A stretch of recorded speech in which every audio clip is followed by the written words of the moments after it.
Hello students, आज हम पढ़ते हैं एनसीईआरटी की कक्षा 12 की हिंदी अनिवार्य की पाठ्य पुस्तक आरोह भाग 2 का अध्याय 3 कुंवर नारायण। सबसे पहले हम कुंवर नारायण जो कवि हैं उनका कवि परिचय जानेंगे। उसके बाद इनकी जो दो कविताएं कविता के बहाने और एक जो दूसरी कविता है बात सीधी थी पर, उन दोनों कविताओं की हम व्याख्या देखेंगे और उनके जो प्रश्नोत्तर हैं उनके बारे में कुछ जानेंगे। 19 सितंबर 1927 को जो कवि कुंवर नारायण हैं उनका जन्म हुआ उत्तर प्रदेश में। प्रमुख रचनाएं इनकी हैं चक्रव्यूह है, परिवेश, हम तुम, अपने सामने, कोई दूसरा नहीं, इन दिनों। हम इनको याद रख सकते हैं। अपने सामने कोई दूसरा नहीं, इन दिनों, 3 रचनाएं हैं इनके अंदर। अपने सामने कोई दूसरा नहीं, इन दिनों, ये इनके काव्य संग्रह हैं। आत्मजयी इनका प्रबंध काव्य है। आकारों के आसपास ये कहानी संग्रह है और समीक्षा है। आज और आज से पहले इनको पुरस्कार मिले हैं साहित्य अकादमी पुरस्कार, कुमारन आसान पुरस्कार, व्यास सम्मान, प्रेमचंद पुरस्कार, लोहिया सम्मान, कबीर सम्मान, ज्ञानपीठ पुरस्कार। तो इस प्रकार इनको कई पुरस्कार मिले हैं। न जाने कब से बंद, एक दिन इस तरह खुला घर का दरवाज़ा, जैसे गर्द से ढकी एक पुरानी किताब। ये इनकी कविता की पंक्तियां हैं। गर्द से ढकी हर पुरानी किताब खोलने की बात कहने वाले कुंवर नारायण ने सन 1950 के आसपास काव्य लेखन की शुरुआत की। तो इन्होंने लिखना शुरू किया है 1950 के आसपास। जन्म कब हुआ था इनका? 1927। नाम क्या है? कुंवर नारायण। सबसे जो इनकी प्रसिद्ध और प्रमुख रचना है वो कौन सी थी? आत्मजयी, जो प्रबंध काव्य है। आत्मजयी जो प्रबंध काव्य है और इसकी रचना से ही इनको भरपूर प्रतिष्ठा प्राप्त की इन्होंने। और भाषा और विषय की विविधता इनकी कविताओं का प्रमुख गुण है या प्रमुख विशेषता है। भाषा और विषय की विविधता उनकी कविताओं की के गुण माने जाते हैं। तो ये हम याद रखें। अब हम देखते हैं कुंवर नारायण की जो 2 कविताएं ली गई हैं उनका परिचय। पहली कविता है कविता के बहाने, जो इन दिनों संग्रह से ली गई है। पहली कविता है कविता के बहाने, जो इन दिनों, इनका जो काव्य संग्रह जो अभी हमने जाना है उससे ली गई है। आज के समय कविता के वजूद को लेकर आशंकित है। कवि शक है कि यांत्रिकता के दबाव से कविता का अस्तित्व नहीं रहेगा।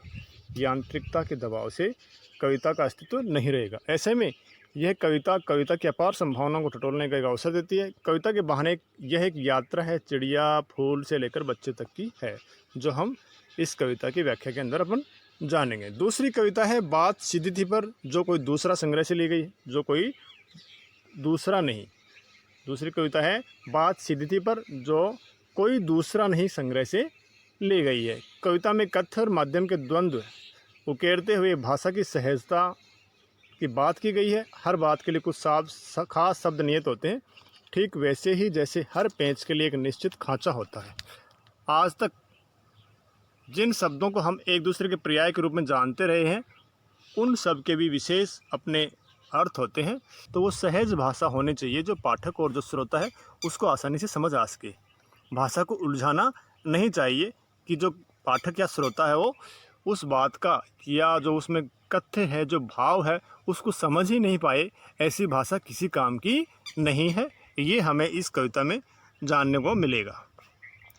अब हम इनकी देखते हैं कविताएं। तो पहली कविता जिसका शीर्षक है कविता के बहाने। यहाँ कवि कह रहा है कविता एक उड़ान है चिड़िया के बहाने। कविता एक उड़ान है चिड़िया के बहाने। कविता की उड़ान भला चिड़िया क्या जाने। बाहर भीतर इस घर उस घर, कविता के पंख लगा उड़ने के माने, चिड़िया क्या जाने। तो कवि कह रहे कि कविता भी एक उड़ान है। उड़ान का मतलब यहाँ हम लेंगे कल्पना। कविता के लिए उड़ान का अर्थ होता है कल्पना। कि जिस तरह चिड़िया के लिए उड़ान कहाँ है? आकाश। के जिस तरह से चिड़िया पूरे आसमान के अंदर विचरण करती है, उसी तरह से जो कविता है वो भी अपनी कल्पना की उड़ान या कल्पना के पंखों को लगाकर उड़ान भरती है। लेकिन क्या कह रहा है आगे? कविता की उड़ान भला चिड़िया क्या जाने। कि जो कविता की जो उड़ान होती है उस उड़ान को चिड़िया कभी भी नहीं जान पाती, क्योंकि चिड़िया के लिए जो आकाश है उसकी एक सीमा है और उस सीमा से आगे चिड़िया नहीं जा सकती। लेकिन कल्पनाओं की तो कोई सीमा ही नहीं होती है। और जो कविता की कल्पनाएं हैं उन कल्पनाओं की उड़ान भी सीमातीत है। इस तरह से जो कल्पना की या जो कविता की कल्पनाएं हैं उन कल्पनाओं तक चिड़िया कभी भी नहीं पहुंच सकती। बाहर भीतर इस घर उस घर। कविता के पंख लगा उड़ने के माने कि जिस तरह से चिड़िया पंख लगाकर उड़ती है, चिड़िया अपने पंखों के सहारे उड़ती है, उसी तरह से कविता भी अपनी जो कल्पनाएं हैं, भावनाएं हैं, विचार हैं, उन विचारों से जिस आकाश की कोई सीमा नहीं है इस संसार के अंदर उड़ती है या लोगों के हृदय तक पहुंचती है। तो यहाँ कवि बताना चाह रहा है कि जो कविता की जो उड़ान है वो चिड़िया की उड़ान से बहुत अधिक है या बहुत अधिक श्रेष्ठ है, और चिड़िया कविता की उड़ान का मुकाबला नहीं कर सकती। फिर कवि कह रहा है कविता एक खिलना है फूलों के बहाने। कविता का खिलना भला फूल क्या जाने। कवि कह रहा है कविता एक खिलना है फूलों के बहाने। कविता का खिलना भला फूल क्या जाने, कि जिस तरह से फूल खिलते हैं उसी तरह से कविता भी खिलती है। और कविता का खिलना भला फूल क्या जाने, लेकिन कविता और फूल के खिलने में अंतर होता है। कविता का जो खिलना है वो फूल के खिलने से कहीं अधिक श्रेष्ठ है या बहुत ही अधिक है। बाहर भीतर इस घर उस घर बिन मुरझाए महकने के माने फूल क्या जाने, कि जो फूल है वो खिलकर अपनी खुशबू सुंदरता बिखेर कर, खुशियाँ बिखेर कर कुछ दिन बाद में या कुछ समय बाद में मुरझा जाते हैं, नष्ट हो जाते हैं। इस तरह से उनकी जो खिलना है और उनकी जो खुशबू है उसके फैलने की और रहने की एक निश्चित सीमा और समय होता है।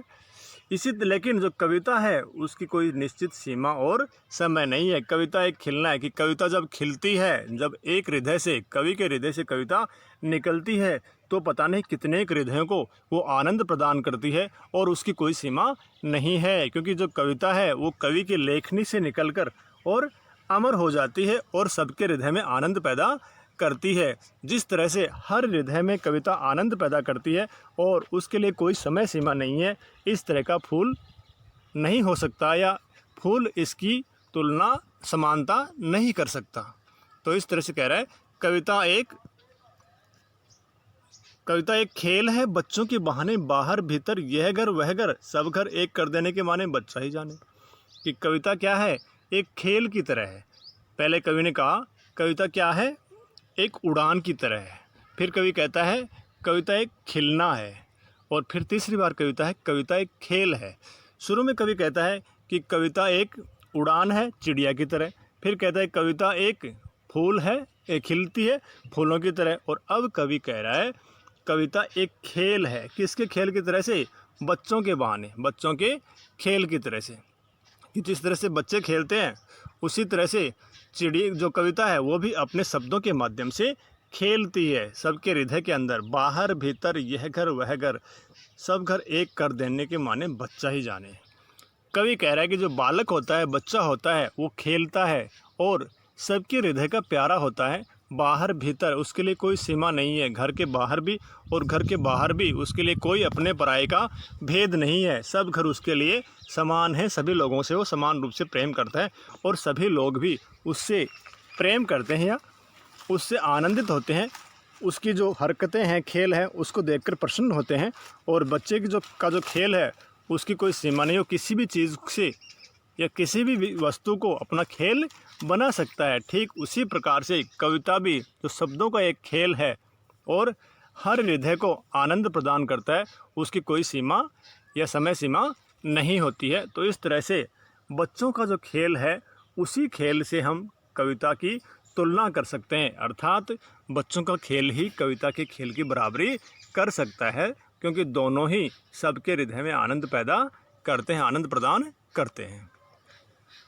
अब हम अगली कविता देखते हैं, बात सीधी थी पर।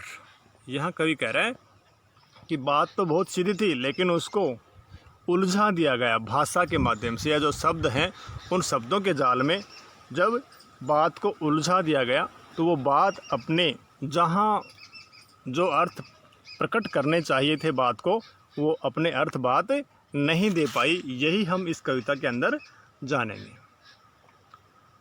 कवि कह रहा है कि बात सीधी थी पर एक बार भाषा के चक्कर में और ज़रा टेढ़ी फंस गई। बात तो बहुत ही सीधी थी।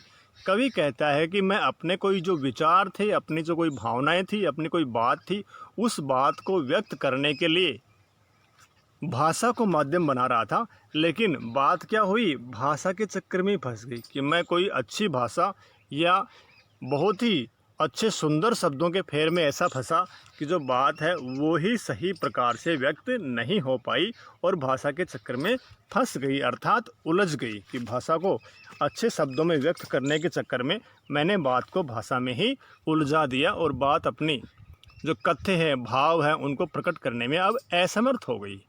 अब कवि ने क्या किया, उसे पाने की कोशिश में भाषा को उल्टा पलटा कि बात को, जो मेरा जो कथ्य है, भाव है, उस भाव को मैं कविता के माध्यम से, शब्दों के माध्यम से व्यक्त कर पाऊँ। तो उसके लिए कवि ने भाषा को उल्टा पलटा, दूसरे शब्दों को काम में लिया, उन शब्दों को हटाया और दूसरे नए शब्द वहाँ पे कवि ने रखने का प्रयास किया। तोड़ा मरोड़ा, नए नए शब्द बनाए, नई नई रचनाएं की, घुमाया फिराया, शब्दों को बदला, किसी को कहाँ किसी को वहाँ, और इस तरह से कवि ने रखने का प्रयास किया। क्यों कि बात या तो बने कि जो मैं कहना चाहता हूँ, मेरा जो कथ्य है, जो भाव हैं, जो विचार हैं, या तो वो व्यक्त हो जाएं या फिर भाषा से बाहर आए कि जो भाषा, जिस भाषा के फेर में बात फंस चुकी है, तो वहाँ से जो बात है वो निकल कर आ जाए, अर्थात अपने जो विचार हैं, भाव हैं, वो सही ढंग से व्यक्त हो जाएं। लेकिन इससे भाषा के साथ साथ बात और भी पेचीदा होती चली गई कि जो बात थी, मैंने कोशिश की कि बात अपना अर्थ दे जाए, लेकिन हुआ क्या, भाषा से बाहर आए कवि उन्हीं शब्दों के प्रयोग से और उस बात को बाहर निकालना चाहता है, अर्थ को निकालना चाहता है, लेकिन इससे भाषा के साथ साथ बात और भी पेचीदा हो गई, कठिन हो गई, उसको निकालना मुश्किल में फंस गई, अर्थात बात अपना अर्थ प्रकट नहीं कर पाई, या ये कहें कि शब्दों के बोझ तले भाव दब गए। सारी मुश्किल को धैर्य से समझे बिना कि जो मुश्किल थी, मुश्किल क्या थी, मुश्किल एक छोटी सी मुश्किल थी कि बात के लिए जो शब्द चाहिए थे, सरल सहज शब्द, उन शब्दों को ही काम में लेना था। लेकिन कवि ने चमत्कार दिखाने के लिए और कठिन क्लिष्ट, जो कवि को सुंदर लगे, उन शब्दों को उसने काम में लिया और इससे जो बात थी वो अपना कथ्य प्रकट नहीं कर पाई और इस बात को कवि ने समझा नहीं। मैं पेंच को खोलने के बजाय, कवि सोचता है कि मैंने कुछ छोटे या हल्के शब्द काम में ले लिए होंगे, इसलिए बात प्रकट नहीं हो पा रही है, तो कवि ने और भी अधिक कठिन या क्लिष्ट शब्दों को काम में लिया। पेंच को खोलने के बजाय उसे बेतरह कसता चला जा रहा था कि और नए नए शब्दाडंबर, नए नए शब्दों को मैं उसमें प्रयोग करता जा रहा था। क्यों? क्योंकि इस करतब पर मुझे साफ सुनाई दे रही थी तमाशबीनों की शाबाशी और वाहवाह। कवि बात को, मुश्किल को, जो थी, समस्या थी, उसको धैर्य से समझे बिना उसको उलझा क्यों रहा था? तो यहाँ कारण ये था कि कवि को, जो उसके पाठक या जो श्रोता वर्ग है, उसकी शाबाशी, धन्यवाद और आनंद उसको सुनाई दे रहा था अपने कानों में। वह सोच रहा था कि सभी लोग मेरी प्रशंसा करेंगे और प्रशंसा के चक्कर में कवि नए नए शब्दाडंबर गढ़ता जा रहा था, क्योंकि कवि को तो अपने कानों में जो तमाशबीन, जो मज़े लेने वाले लोग हैं, उनकी वाह वाह सुनाई दे रही थी। आखिरकार वही हुआ जिसका मुझे डर था।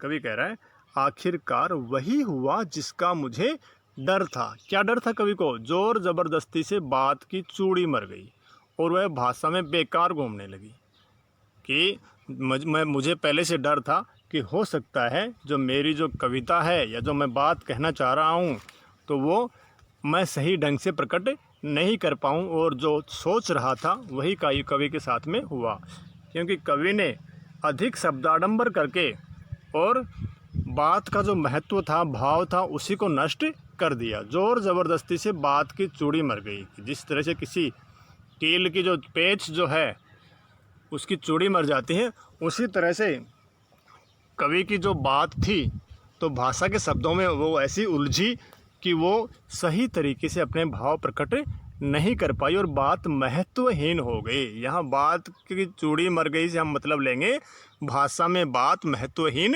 हो गई और वह भाषा में बेकार घूमने लगी कि जो सुनने वाला हो या पढ़ने वाला है उसके समझ में नहीं आया कि जो कवि है वो शब्द समझाना चाह रहा है या शब्दों के माध्यम से समझाना क्या चाह रहा है। बात उसके मन तक नहीं पहुंच पाई। हार कर मैंने उसे कील की तरह उसी जगह ठोक दिया। कवि कह रहा है कि अब मैं परेशान हो गया और इसलिए मैंने क्या किया, वैसे का वैसे उसको छोड़ दिया कि जिस स्थिति में वो बात भाषा में पहुंची मैं उसे वहीं छोड़ चुका था या मैंने उसको वहीं पर छोड़ दिया। क्या किया, हार कर मैंने उसे कील की तरह, जो पेच था, क्योंकि पेच में चूड़ियाँ होती हैं, और कवि ने क्या किया, जो कील जिसकी चूड़ियाँ नहीं होती हैं उसकी तरह हथौड़े से उसको उसने दीवार में जैसे ठोक दिया कि जिस तरह से कील को दीवार में ठोकते हैं उसी प्रकार से मैंने बात को भी भाषा में ज़बरदस्ती वैसे का वैसे छोड़ दिया कि मैंने बात के साथ में ज़बरदस्ती की, वो सही फिट नहीं हो पाई, सही बैठ नहीं पाई और मैंने उसको भाषा में वैसे का वैसा छोड़ दिया, अर्थात मैंने और अधिक प्रयास नहीं किए।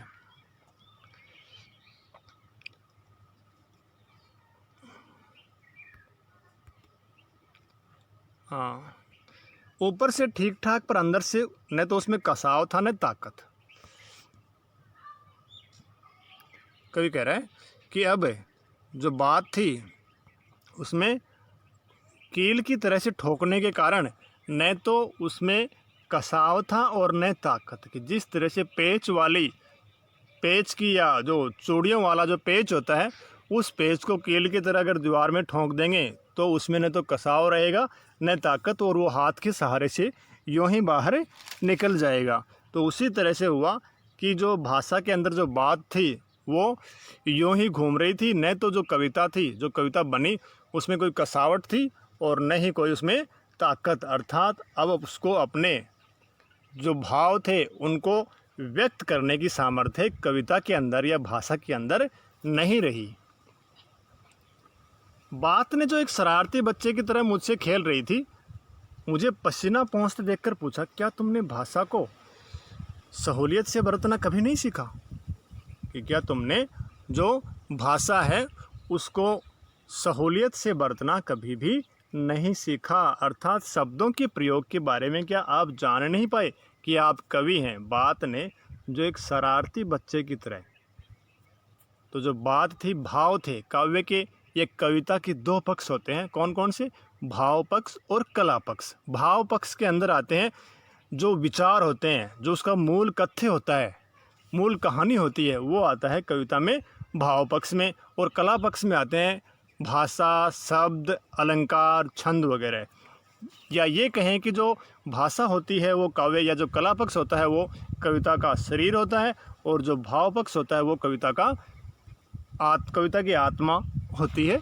और किसी भी कविता के लिए दोनों का ही होना आवश्यक है, या दोनों को ही समान महत्व दिया जाना चाहिए। जहाँ कहीं एक को महत्व दिया जाता है तो वहाँ दूसरा भाव या दूसरी चीज़ दब जाती है, और जो बात है, जो कथ्य है, वो सही ढंग से प्रकट नहीं हो पाता। तो बात ने क्या किया, बात ने जो एक शरारती बच्चे की तरह थी, मुझसे खेल रही थी, क्योंकि वो भाषा के जो रूप थे या जो शब्द थे उनके माध्यम से बाहर आ ही नहीं पा रही थी।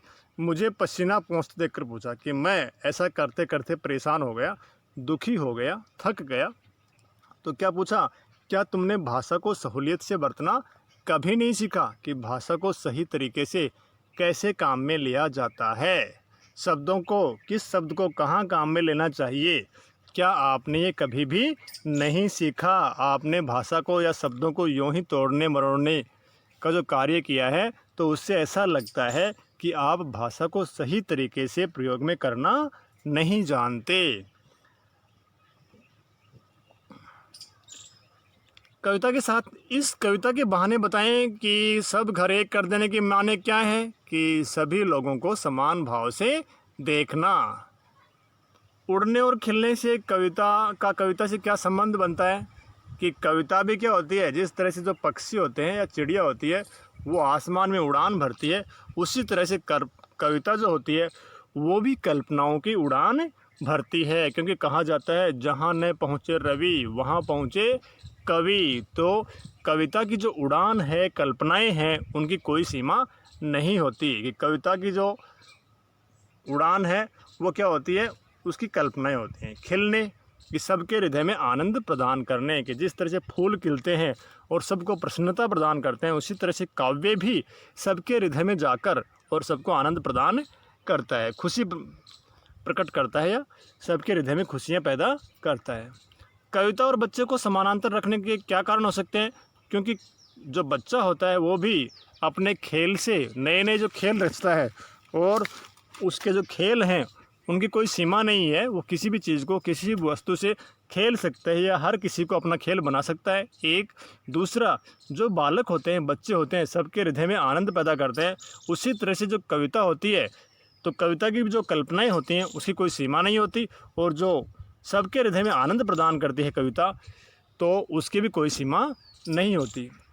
कविता के संदर्भ में बिना मुरझाए महकने के माने क्या होता है? कि जो फूल होता है कुछ दिन महकने के बाद, अपनी छटा खुशबू बिखेरने के बाद वो नष्ट हो जाता है, लेकिन जो कविता होती है एक बार कवि के हृदय से निकलने के बाद सबके हृदयों को आनंदित करती रहती है, और उसकी कोई सीमा नहीं रहती है, संसार के कोने कोने तक पहुंच जाती है, अर्थात अमरता कविता प्राप्त कर लेती है। कि जो कविता होती है वो अमर होती है, लेकिन जो फूल की खुशबू होती है उसका जो आनंद होता है उसकी एक सीमा होती है। भाषा को सहूलियत से बरतने से क्या अभिप्राय है? तो भाषा को सहूलियत से बरतने से क्या अभिप्राय? भाषा को सहूलियत से बरतने से अभिप्राय है कि जिस जगह जिन शब्दों को काम में लिया जाना चाहिए वहाँ उन्हीं शब्दों को काम में लेना चाहिए। अधिक जो शब्दाडंबर है वो काव्य की जो प्रभाव है, कविता का जो प्रभाव है, उसके जो भाव हैं उनको प्रकट होने में बाधा पैदा करता है। बात और भाषा परस्पर जुड़े होते हैं, किंतु कभी कभी भाषा के चक्कर में बात भी टेढ़ी हो जाती है। कैसे? तो किंतु कभी कभी भाषा के चक्कर में सीधी बात भी टेढ़ी हो जाती है। कि शब्दों को अधिक घुमा फिरा कर अगर किसी बात को व्यक्त किया जाता है तो बात भाषा के चक्कर में फंस जाती है, और श्रोता या पाठक वर्ग तक अपने भावों को प्रकट नहीं कर पाती, लोग उसको समझ नहीं पाते, केवल शब्दों के जाल में ही फंस कर रह जाते हैं। बात की चूड़ी मर जाना ये मुहावरा है, और ये मुहावरा मतलब क्या है इसका? बात का प्रभावहीन हो जाना। बात की चूड़ी मर जाना मतलब बात का प्रभावहीन हो जाना। बात की पेंच खोलना मतलब बात को सहज और स्पष्ट करना। इसका मतलब बात को सहज और स्पष्ट करना। बात का शरारती बच्चे की तरह खेलना, तो यहाँ है बात का पकड़ में न आना। पेंच को कील की तरह ठोक देना, तो पेंच को कील की तरह ठोक देना का मतलब है कथ्य और भाषा का सही सामंजस्य बनाना। नहीं, ये नहीं होगा। बात में कसावट का न होना, और बात का बन जाना का मतलब है कथ्य और भाषा का सही सामंजस्य बनना। तो यहाँ हम देखते हैं कि जो कवि कुंवर नारायण की जो इस काव्य की जो पाठ है इसमें ली गई कविता है कविता के बहाने, तो ये कौन से काव्य संग्रह से ली गई है? ये ली गई है इन दिनों काव्य संग्रह से। और जो दूसरी कविता है बात सीधी थी पर, ये कहाँ से ली गई है? कोई दूसरा नहीं, काव्य संग्रह से। कुंवर नारायण की जो सबसे प्रसिद्ध रचना वो कौन सी है? उनका जो प्रबंध काव्य है आत्मपरिचय। और कविता के बहाने में कवि किन किन चीज़ों से कविता की समानता बताता है? तो वो है एक चिड़िया से, एक फूल से और एक बच्चे से कवि कविता की समानता या तुलना करता है। बात सीधी थी पर, तो बात भाषा के चक्कर में क्यों फंस गई? या अर्थ को बाहर निकालने के लिए कवि ने क्या किया? तो उसने नए नए शब्दों को उसमें काम में लिया। कवि को क्या सुनाई दे रहा था? उसे तमाश बिनों की शाबाशी और वाह वाह सुनाई दे रही थी। भाषा के चक्कर में बात बेवजह क्यों घूमने लगी? क्योंकि अधिक शब्दाडंबर के कारण या शब्दों के बोझ तले बात या जो कथ्य था, जो भाव थे, वो दब गए। हार कर कवि ने क्या किया? हार कर उसने उसको वैसे का वैसे ही छोड़ दिया। बात ने कवि से क्या पूछा कि क्या तुमने भाषा को सहूलियत से बरतना कभी नहीं सीखा? ये कवि ने पूछा। धन्यवाद।